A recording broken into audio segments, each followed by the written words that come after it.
کرو گے تو یہ جو تم 4 اصولوں کو غلط سمجھتے تو ثابت کرا دو. اطیع اللہ سے مراد قرآن ہے. کیا ہے؟ یہ اللہ کا کلام ہے.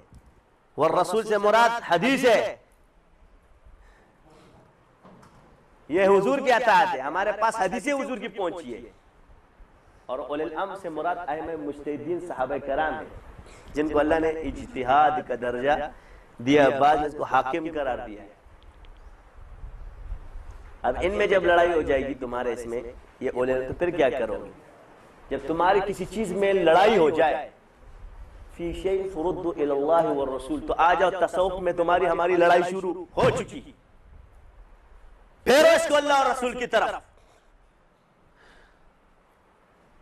غار حرا میں کون گیا ہے؟ اس سنت پر عمل کرنے والے. تم کہتے ہو پہاڑوں میں دین رہبانیت ہے.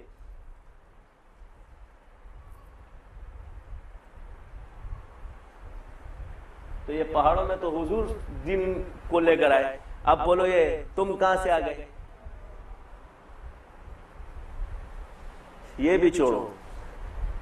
یہ جو مکہ ہے نا, خانہ کعبہ جو گھر ہے اللہ کا, یہ بھی پہاڑوں کے درمیان ہے. یہ بھی چھوڑو. وہ رسول تھا, وہ نبی تھا. کون؟ حضرت اسماعیل علیہ السلام. اس کو بھی پہاڑ پہ چھڑوایا اللہ نے, صفا اور مروہ. بعض کہتے ہیں حضرت آدم علیہ السلام اور حضرت حوا کو جو زمین میں اتارا تو آدم علیہ السلام کو صفا پہ اور حضرت حوا کو مروہ پہ اتارا. اللہ نے ان کو بھی پہاڑوں پہ اتارا.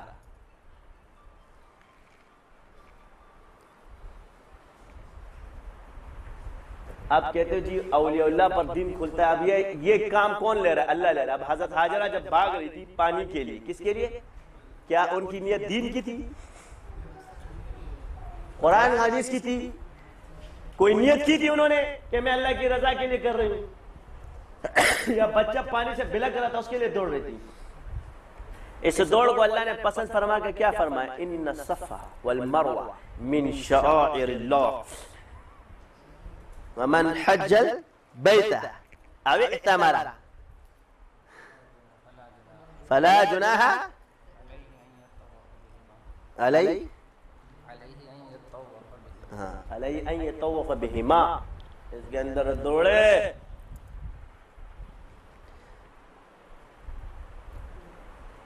واجبات میں کس میں؟ تمہارا حج نہیں ہوگا, تمہارا عمرہ نہیں ہوگا جو اس کے اندر دوڑے گا.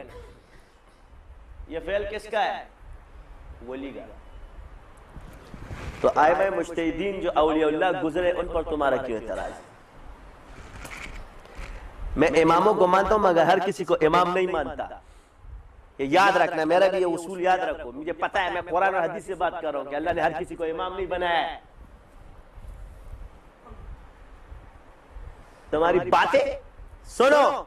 امام ابو حنیفہ رحمت اللہ علیہ, تم لوگوں سے سوال کرتے غصہ آتا ہے, ساری رات عبادت کرے, 12 بجے سے لے کے زوال تک آپ کی نیند کا ٹائم ہے, سوئے, دروازہ کھٹکھٹایا شخص نے, حضرت کچھ مسئلہ پوچھ لیتے ہیں مگر بھول گیا. اچھا یاد آ جائے تو پھر آ جانا. پھر سوئے, آپ کو نیند آئی, پھر آئے, دروازہ کھٹکھٹایا, حضرت مسئلہ پوچھنا تھا. اچھا جب یاد آ جائے تو پھر آ جانا. پھر سوئے, پھر گئے, ٹک ٹک, حضرت وہ مسئلہ. اچھا پوچھو. تو ڈر رہا تھا جس مولوی سے پوچھتا مارتا. تو سوال کیا حضرت وہ پخانے کا ذائقہ کیسا ہوتا ہے؟ کیا پخانے کا؟ تو فرمایا جب تازہ ہوتا ہے تو میٹھا ہوتا ہے, جب تازہ ہوتا ہے اس کو امام کہتے ہیں. ان کو ہر سوال کا جواب اللہ نے عقلی دلائل کے ساتھ عطا فرمایا کرا. جب تازہ ہوتا ہے تو میٹھا ہوتا ہے, اور جب سوکھ جاتا ہے تو کڑوا ہوتا ہے. کہا اس لیے کہ جب میٹھا ہوتا ہے تو مکھیاں بنبناتی ہے, اور میٹھی چیز پہ مکھیاں بنبناتی ہے, اور جب کڑوا ہوتا ہے تو مچھر آ جاتے ہیں, اور خون کڑوا ہوتا ہے اس پر مچھر بیٹھتے ہیں. آج سے سوال کرو تم لوگ کہتے جاہل مجھ کو سمجھا رہے ہیں, جاہل میں تو جاہل چلا جاتا ہے, پھر وہ علامہ ابن وحید الزماں صدیقی بن جاتا ہے.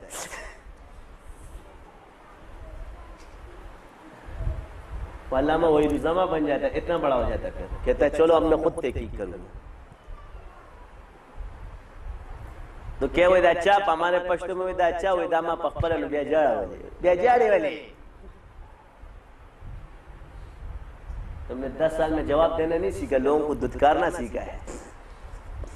باہر نکلو، رسول اللہ صلی اللہ علیہ وسلم جو ہے نا سب ایک ایک گھر پہ جا کے دروازہ کٹکھٹائے، مکی دور شروع ہوا ہے، تم لوگ باہر ہی نہیں بیٹھے رہو نا. صحابہ نے سینہ بسینہ علم پھیلایا ہے، کتابوں سے نہیں، کتابیں بعد میں آئی ہیں، دعوت کا طریقہ اختیار کیا ہے. تم لوگوں سے ملاقاتیں مشکل ہے حضرت اقدس سے.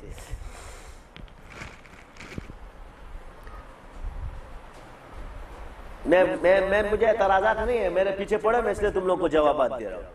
جب جواب دینا نہیں آتا تو آسان کام سیکھا، یہ گمراہ ہے اس کے پیچھے پروپیگنڈا شروع کر دو. میری باتیں ہوئی تھی تو تمہیں تو لوگ جانتے ہیں کہ تم ممبر اور رہنما بن چکے ہو، تو یاد رکھنا تجھے اللہ کے سامنے پیش ہونا ہے. آخرت کے دن تو نے اپنے رب کے سامنے پیش ہو. اور میں آج اللہ تعالیٰ کے فضل و کرم سے تحدیث نعمت کو طور پر جاؤ، تمہارے جو فلقیات میں بھی یہ چیزیں نہیں ہیں. جمعے کی عید کیسے ہو گئی؟ اللہ تعالیٰ نے ہمیں دیے. کیا دیے؟ یہ حجۃ الوداع اللہ نے ہم کو دیا. یہاں تمہارے حساب کتاب خراب ہو گئے ساری دنیا میں، اور عید جمعے کی ہوگی. اور یہ میں بتا رہا ہوں، مجھے پتہ نہیں ہے، لیکن جب مجھے وہاں پتہ چلا بھائی فلقیات والوں کا پھڈا ہے اس پہ، یہ تو ہو ہی نہیں سکتا، 2 دن کا فرق کیسے آ گیا؟ تو میرے اللہ تعالیٰ نے میرے دل میں ڈالا تیرا استقبال ہو گیا. لو بولو اور دجال بولو، پھر جتنا بولو گے اتنا اللہ دے گا. تو شاہ ولی اللہ والی بات یاد آ گئی، 1000 صدیق اگر صدیق نہ کہے تو صدیق نہیں بنتا. تو اس کے فیصلے اللہ کے، ہم کر رہے اللہ کی رضا کے لیے کر رہے ہیں. کر کس لیے رہے؟ صرف اللہ کی رضا کو. لا طاعت المخلوق فی المعصیۃ الخالق. میں قسم خدا کی بتا رہا ہوں، عوام سے ڈر کے تم لوگ مسائل بیان نہیں کرتے ہوئے جاؤ، اس سے عوام بگڑ جائے. ایسی عوام رسول اللہ صلی اللہ علیہ وسلم کی سنت زندہ ہوتی ہے، مر جائے. نہیں چاہیے یہ عوام میں جو حضور کی سنت برداشت نہ کر سکے. ان کے لیے ہم دین چھپائے؟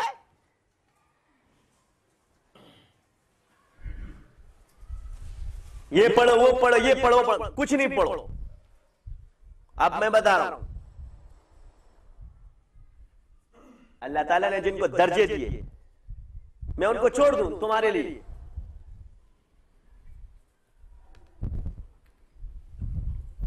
طواف وداع کے لیے گیا منگل کے دن، سارا بند کر دیا. میں نے کہا یا اللہ میں طواف وداع کرنے سب کچھ بند ہو گیا. چلو آج میرا رب مجھ سے نہیں کروا رہا ہے. جمعے کی شام، جمعرات کی رات داخل ہوا، رات کے 1 بجے تک کیا ٹائم تھا، میں طواف وداع کر رہا تھا. اب دیکھ تجھے جمعہ وداع بھی دے دیا. جمعہ عرفہ بھی جمعہ کا دے دیا اور وداع بھی جمعہ دے دیا. تو ایک دم کرنٹ سا ہے. تو یہ مینا جو ہے نا، سوچو 2 چادروں کے اندر جانے والوں، یہ مینا قبر ہے. یہ تمہیں قبر کی یاد تازہ کرتی ہے. سفر آخرت کی مثالیں ہیں.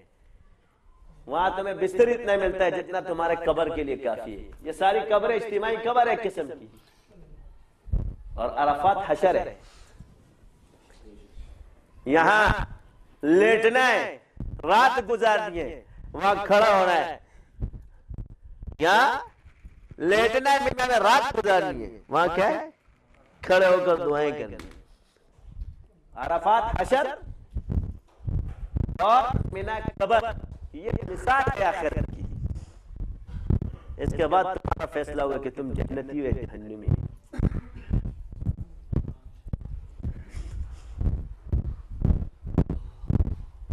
تو مینا کے بستر پہ سوچتا، میں نے کہا یہ اتنا سا بستر، اتنے لوگ، میں نے کہا یہ تو اجتماعی قبر ہے، اور یہ خیمہ قبر کی مثال ہے. یہ چادروں میں ہم بیٹھے ہوئے تو قبر ہے. تو میں اس قبر میں ہم لوگ تھوڑا خوشی مزاق کر رہے تھے. میں نے کہا اللہ اس قبر میں بھی خوش رکھنا، اس قبر میں بھی خوش رکھنا، عرفات کے میدان میں بھی خوش رکھنا. آپ علیہ السلام کی ایک دعا قبول نہیں ہوئی عرفات کے میدان پہ، مزدلفہ میں آ کے وہ قبول ہوئی. تو یہ جتنے اصول یہ الہام اور القاء کے ذریعے نہیں، اصول موجود ہے جن پر الہام اور القاء ہوا تھا، ان کے مطابق الہام اور القاء ہونا الحق کی علامت ہے. تو یہ جتنے علوم یہ القائی آپ کے پاس آئے، مگر ہر کسی کی القاء معتبر نہیں ہے، اللہ ہر کسی کو نہیں دیتا، اس کو بھی مت مانو، کسی کو بھی نہیں کہ صدیوں بعد تو میرے ساتھ یہ مسئلہ ہو رہا ہے۔ اب میرے پاس میرے شاگردوں کو جتنوں کو بھی ویسی نسبت ہوگی وہ ڈائریکٹ نہیں جوڑیں گے، وہ یہاں سے جوڑیں گے۔ اگر اس نے ڈائریکٹ جوڑ دیا چلا گیا، کیونکہ قانون الہی نہیں ہے، وہ شیخ کے واسطے سے بولے گا۔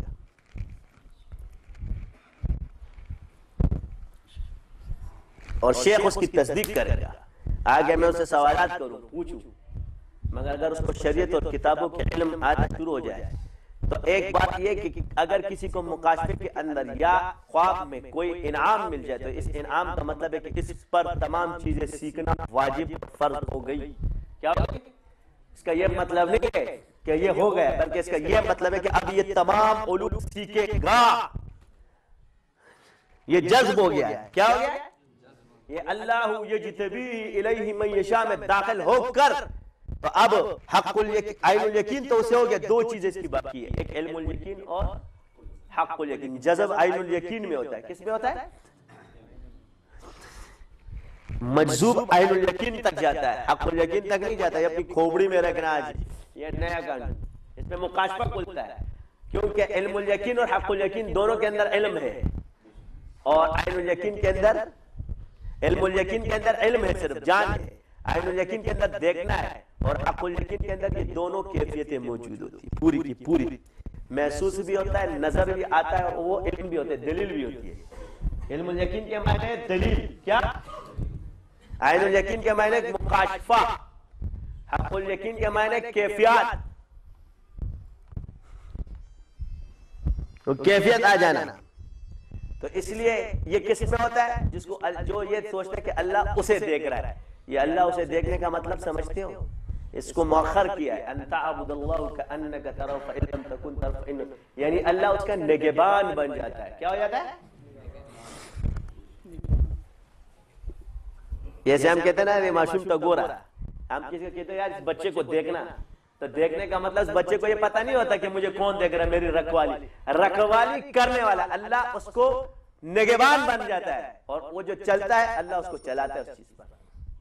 اس کی مثال ایک موت کی اور میت کی ہو جاتی ہے، جیسے میت کو بندہ ہلاتا ہے نا، خود اپنی مرضی سے نہیں ہلتا، اسی لیے یہ عین الیقین سے مقدم، یہ حق الیقین ہے۔ اس لیے ان تعبد اللہ کأنک تراہ کو مقدم کیا، فإنہ یراک کو مؤخر کیا، یعنی تم ایسی عبادت کرو کہ تم اللہ کو دیکھ رہے ہو۔ اس سے بڑا درجہ کیا کہ اللہ تمہیں دیکھ رہا ہے۔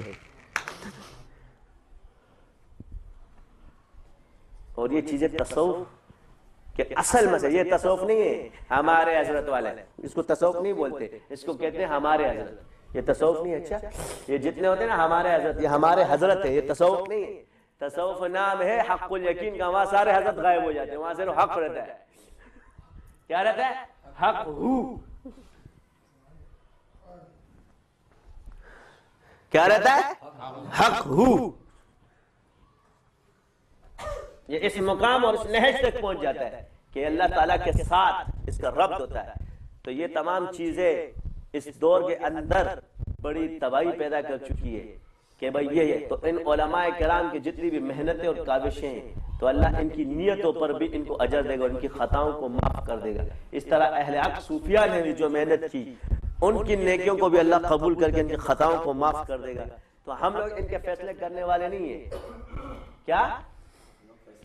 ہم فیصلہ کرنے والے نہیں ہیں، بس یہ رد مت کرو جو بھی کتاب کی شادیہ ایسا، نقش بندی ایسا، تیجانیہ ایسا، فلانا ایسا، ڈمکانا ایسا، تیرے پاس وہی آئے کہ تو صحیح ہے۔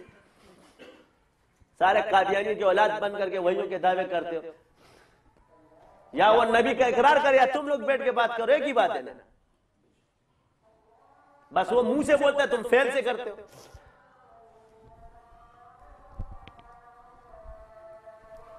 تو یہ پھیلتی اسی وجہ سے کہ آپ لوگ حق کا انکار کرتے، جب قرآن اور حدیث اور اجماع اور قیاس آ گیا یا اختلاف چھوڑ دو، اگر امام مالک کے مذہب پر یہ حق پر ہے، اگر امام شافعی کے مذہب پر حق پر ہے، اگر کوئی مالکی حق پر ہے، حنفی حنبلی سب حق پر ہے، ابا مت بنو، بس ابا بنانا۔ اسی طرح سلسلہ چشتیہ، قادریہ، نقشبندیہ، سہروردیہ پر ہے، اس موجودوں نے جو اصل سلسلے کی نہج پر ہو اس سے اختلاف ہم نہیں کرتے، مگر موجودہ جو قادری بنے جن کو قادریوں کا پتہ نہیں، جو چشتی بنے ان کو چشتی کا پتہ نہیں، جو سہروردی بنے ان کے پاس نصاب نہیں ہے، لہذا ان کو چھوڑ دو، ان کے حال یہ سارے ایسے ہی ہے۔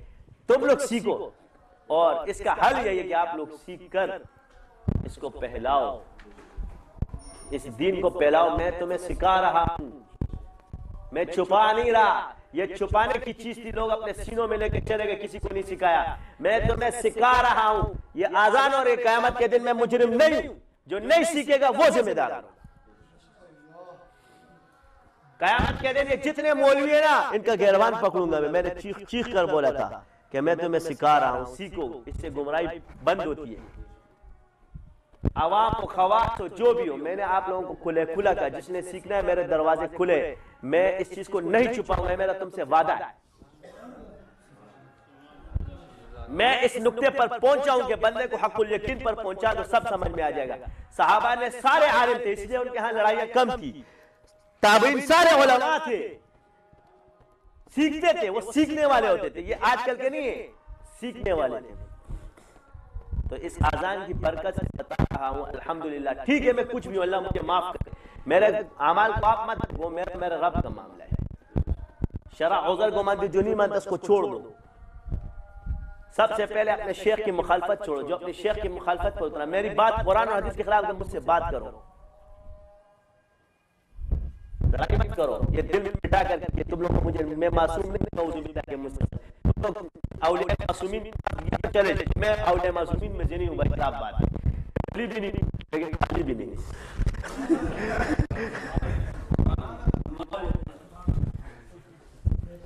سمجھ گئے؟ ہم حقیر ہیں بیکار نہیں، کیا ہے؟ حقیر ہے مگر بیکار نہیں، اگر ولی نہیں تو خالی بھی نہیں۔ سبحانک اللہم و بحمدک اشہد ان لا الہ الا انت